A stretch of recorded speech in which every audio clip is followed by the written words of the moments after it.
Hey, it's Andy from SmartWP, and today we're going to go over the changes in WordPress 5.7. Now let's not waste any time and let's just hop right in. Now you can see we already have WordPress 5.7 installed here. Some of the major changes are in Gutenberg, so let's hop right into a page and I'll show you those changes. Now the first thing that you'll notice is that when you add a block now, you can actually drag blocks into the editor. So for example, if you're adding a paragraph here, adding a quote. So one big change is you can now do full height cover blocks. So let me show you here. I'll do a cover right here. And we'll just make the background red. And you can see now we have a new option when editing the cover for full height.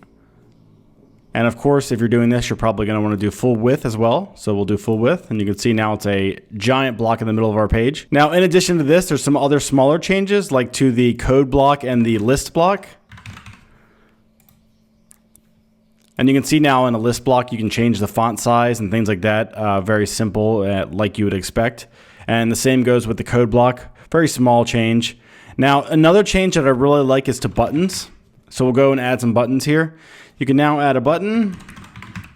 We'll add another one.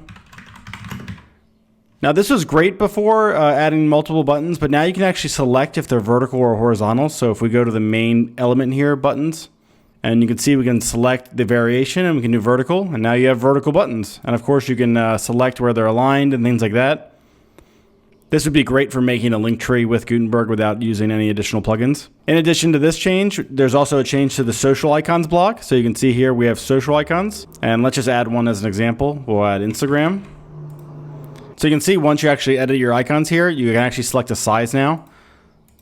That's a nice improvement to the social icons block. Now that's most of the changes in WordPress 5.7 for Gutenberg, but to show you the other changes in the update, let's go back to our admin dashboard here. So one of the main changes is actually in Tools, Site Health. You can see here now we have a new issue that pops up saying we're not using HTTPS. WordPress will now automatically change your URLs to HTTPS if you're transitioning. This is great because previously you had to do this with a plugin and it was very cumbersome. So all you do is click this one button and it automatically changes your URLs to HTTPS.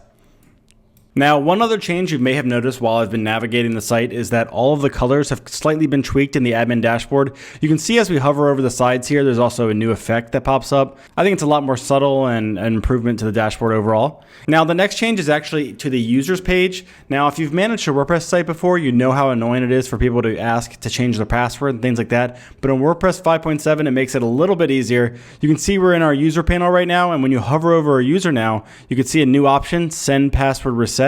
So when you click that, it'll actually just send a password reset email to them and they can easily change the password themselves. Now, these are all the major changes that I just went over. There's a bunch of other smaller changes that you may want to know about. I'll link to the WordPress.org blog post in the description of this video with more details if you're curious about that. There's changes to jQuery, and there's also changes to lazy loading for iframes.